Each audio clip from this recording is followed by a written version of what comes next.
এমন একটা সিদ্ধান্তের কথা ভাবুন তো, যেটা শুধু আজকের দিনটা নয়, বরং আপনার আমাদের সবার ভেতরের শক্তিকে জাগিয়ে তুলতে পারে, আগামীর অভ্যাস, ভবিষ্যৎ, সবকিছু। আজ আমরা টনি রবিন্সের লেখা নিজেকে জাগিয়ে তুলুন অ্যাওয়েকেন দ্য জায়ান্ট উইদিন, এই বইটার মূল কিছু ভাবনা নিয়ে কথা বলবো। আচ্ছা। আর এর একদম কেন্দ্রে যে ধারণাটা আছে সেটা খুব শক্তিশালী। পরিস্থিতি নয়, আমাদের সিদ্ধান্তই কিন্তু আমাদের জীবনের পথটা গড়ে দেয়। কি মনে হয়? না, ধারণাটা আসলেই গভীর। আমরা অনেক সময় ভাবি বড় বড় ঘটনা জীবন পাল্টে দেয়। হ্যাঁ, সেটাই তো স্বাভাবিক ভাবনা। কিন্তু আসলে প্রতিদিন আমরা যে কত ছোট ছোট সিদ্ধান্ত নিই, হয়তো খেয়ালও করি না। ঠিক।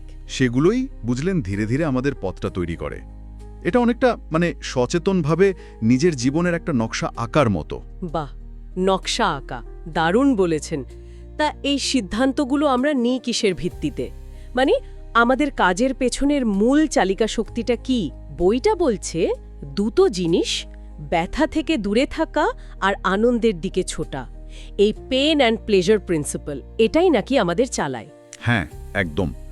এটা আমাদের অবচেতন মনে দারুণভাবে কাজ করে। আর স্থায়ী পরিবর্তন আনতে হলে দেখুন, শুধু ইচ্ছা শক্তি দিয়ে সব হয় না। না, তা তো হয় না।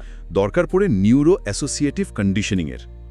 নিউরো অ্যাসোসিয়েটিভ কন্ডিশনিং শব্দটা একটু ভারী শোনালো। এর মানেটা কি সহজ করে বললে? সহজ করে বললে আমাদের স্নায়ুতন্ত্রকে নতুন করে সংযোগ গড়তে শেখানো। ধরুন একটা পুরনো অভ্যাস ছাড়তে চাইছেন, হ্যাঁ, সেটার সাথে যদি তীব্র একটা মানসিক বা আবেগিক ব্যথা জুড়ে দেওয়া যায়। আচ্ছা। আর উল্টো দিকে যে নতুন অভ্যাসটা চাইছেন, সেটার সাথে যদি গভীর আনন্দ বা তৃপ্তি জুড়ে দেওয়া যায়। ও আচ্ছা। তাহলে ব্রেন আমাদের মস্তিষ্ক নিজে থেকেই নতুন পথটা বেছে নিতে চাইবে, কারণ তখন নতুন আচরণটাই বেশি আকর্ষণীয় মনে হবে। তার এটা শুধু বোঝা নয়, একেবারে স্নায়ুতে গেঁথে ফেলা। একদম। পরিবর্তনটা তখনই ঘটে যখন পরিবর্তনের কারণটা যথেষ্ট শক্তিশালী হয়, আর সেটা মন থেকে অনুভব করা যায়। দারুণ তো, স্নায়ুর সংযোগ বদলানো। কিন্তু অনেক সময় হয় না, মনে হয় যেন একটা ঘোরের মধ্যে আটকে গেছি, চাইলেও বেরোতে পারছি না। এটা হয়। এরকম পরিস্থিতিতে তাৎক্ষণিকভাবে নিজের মানসিক অবস্থা বা স্টেট বদলানোর কি কোনো উপায় আছে? বইয়ে একটা ট্রায়ড বলে কৌশলের কথা আছে: ফিজিওলজি, ফোকাস, ল্যাঙ্গুয়েজ। শরীর, মনোযোগ আর ভাষা। এটা ঠিক কিভাবে কাজ করে? হ্যাঁ, ট্রায়েড। এটা খুব কাজের জিনিস। এই তিনটে উপাদান, শারীরিক ভঙ্গি, মনোযোগ আর ভাষা, এগুলো একে অপরের সাথে জুড়ে আছে। আচ্ছা। আর এগুলো ব্যবহার করে আমরা প্রায় মুহূর্তের মধ্যে নিজেদের অনুভূতি আর এনার্জি লেভেল পাল্টে ফেলতে পারি। সত্যি? কিভাবে? ধরুন ফিজিওলজি বা শারীরিক ভঙ্গি। আপনি যদি কুজো হয়ে বসে থাকেন, মনটাও কেমন দমে যায় না? হ্যাঁ, যায় তো। কিন্তু যেই আপনি সোজা হয়ে বসলেন বা দাঁড়ালেন বা একটু জোর কদমে হাঁটলেন, দেখবেন সঙ্গে সঙ্গে একটু শক্তি পাচ্ছেন, কারণ শরীর মস্তিষ্কে অন্যরকম সিগন্যাল পাঠায়। বাহ। তারপর ধরুন ফোকাস বা মনোযোগ।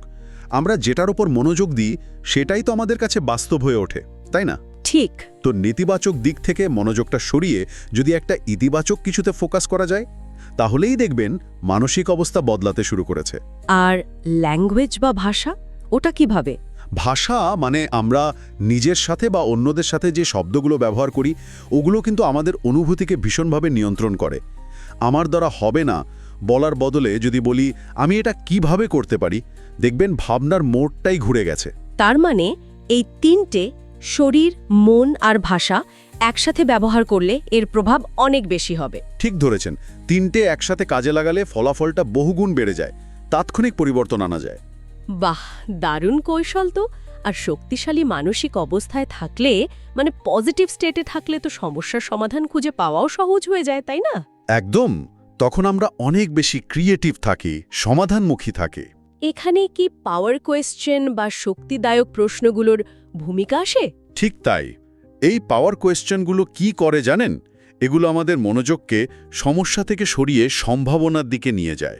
একটা উদাহরণ দেবেন? ধরুন খুব হতাশ লাগছে, সেই মুহূর্তে যদি নিজেকে প্রশ্ন করেন, আচ্ছা, এই পরিস্থিতির মধ্যেও ভালো কি আছে, বা এই মুহূর্তে আমি কিসের জন্য কৃতজ্ঞ হতে পারি। ও, এই প্রশ্নগুলো নেতিবাচক চিন্তার যে চক্র, ওটাকে ভেঙে দেয়, মনকে নতুন করে ভাবতে সাহায্য করে।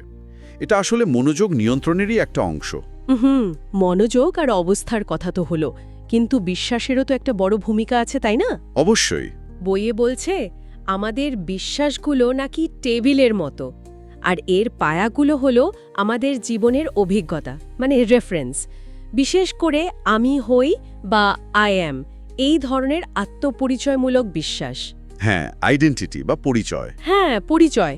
এগুলো নাকি আমাদের আচরণকে সবচেয়ে বেশি নিয়ন্ত্রণ করে। এটা কিভাবে কাজ করে? একদম ঠিক। পরিচয় বা আইডেন্টিটি হলো বিশ্বাসের সবচেয়ে শক্তিশালী স্তর। মানে কেউ যদি মনে প্রাণে বিশ্বাস করে যে আমি একজন অলস প্রকৃতির মানুষ, আচ্ছা। তাহলে তার পক্ষে হয়তো রোজ ব্যায়াম করাটা খুব কঠিন হবে, কারণ কাজটা তার নিজের পরিচয়ের ধারণার সাথেই মিলছে না। ও, বুঝলাম। এই বিশ্বাসগুলো, যেমন বললেন, টেবিলের পায়ার মতো অভিজ্ঞতার উপর দাঁড়িয়ে থাকে। পরিবর্তন আনতে হলে দুটো কাজ করা যায়। হয় পুরনো পায়াগুলো, মানে নেতিবাচক অভিজ্ঞতা বা রেফারেন্সগুলো, সেগুলোকে দুর্বল করে দিতে হয়, অথবা নতুন শক্তিশালী পায়া যোগ করতে হয়, মানে ইতিবাচক রেফারেন্স তৈরি করতে হয়।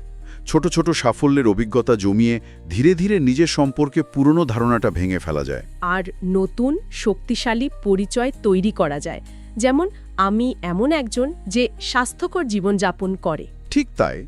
নতুন অভিজ্ঞতা, নতুন রেফারেন্স, নতুন বিশ্বাস, নতুন পরিচয়, এভাবেই ব্যাপারটা কাজ করে। দারুণ।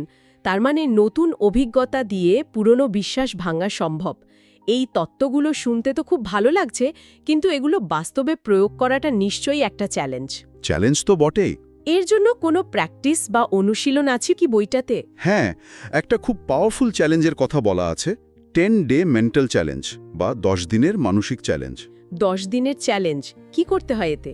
নিয়মটা আপাতদৃষ্টিতে সরল, কিন্তু বেশ কঠিন। টানা 10 দিন কোনো নেতিবাচক চিন্তা বা অনুভূতিতে 90 সেকেন্ডের বেশি সময় দেওয়া চলবে না। 90 সেকেন্ড, তার মানে 1.5 মিনিট। হ্যাঁ, যেই কোনো নেতিবাচক চিন্তা বা অনুভূতি আসবে, সঙ্গে সঙ্গে ট্রায়াড বা অন্য কোনো কৌশল ব্যবহার করে নিজের মানসিক অবস্থা পরিবর্তন করে ফেলতে হবে। যদি একদিনও নিয়ম ভেঙে যায়? তাহলে আবার প্রথম দিন থেকে শুরু করতে হবে। টানা 10 দিন সফলভাবে শেষ করতে হবে। বাবা, টানা 10 দিন, এটা তো বেশ কঠিন মনে হচ্ছে। কিন্তু এর উপকারিতাটা কি? কেন করব এটা? এর প্রধান উপকারিতা হলো এটা আমাদের মস্তিষ্ককে ট্রেনিং দেয়, সমস্যা নিয়ে পড়ে না থেকে সমাধানের দিকে ফোকাস করতে শেখায়। আচ্ছা। বারবার নেতিবাচক অবস্থা থেকে বেরিয়ে আসার প্র্যাকটিস করতে করতে এটা একটা অভ্যাসে দাঁড়িয়ে যায়। এতে আমাদের মানসিক শক্তি বাড়ে, আত্মবিশ্বাস বাড়ে, আর নিজের আবেগকে নিয়ন্ত্রণ করার ক্ষমতা তৈরি হয়। এটা নিজের প্রতি একটা কমিটমেন্টও বটে। বোঝা গেল। তাহলে সব মিলিয়ে মূল কথাটা দাঁড়াচ্ছে যে আমাদের ভেতরের শক্তিকে জাগানোর ক্ষমতাটা আর তার জন্য প্রয়োজনীয় কৌশলগুলো আসলে আমাদের নিজেদের হাতেই আছে। একদম। সঠিক সিদ্ধান্ত নেওয়া, নিজের মানসিক অবস্থা নিয়ন্ত্রণ করা, বিশ্বাস বদলানো আর নিয়মিত অভ্যাসের মাধ্যমে আমরা সচেতনভাবে নিজেদের জীবনটাকে গড়তে পারি। একেবারে তাই। আর সবশেষে শ্রোতাদের জন্য একটা ছোট্ট ভাবনার খোরাক রেখে যাই। অবশ্যই। ঠিক এই মুহূর্তে নিজের জায়গায় বসে এমন কোনো একটা ছোট্ট পদক্ষেপ নেওয়া যায় যেটা এই দর্শনের একটা প্রতিফলন ঘটায়। যেমন? হতে পারে খুব সাধারণ কিছু, যেমন নিজের বসার ভঙ্গিটা একটু ঠিক করে নেওয়া, কাঁধটা সোজা করা, অথবা নিজেকে একটা ছোট্ট পাওয়ার কোয়েশ্চেন করা, যেমন আজকের দিনটায় দারুণ কি ঘটতে পারে।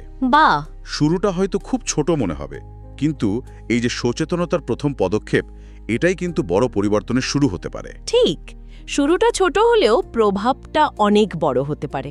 দারুণ একটা চিন্তা।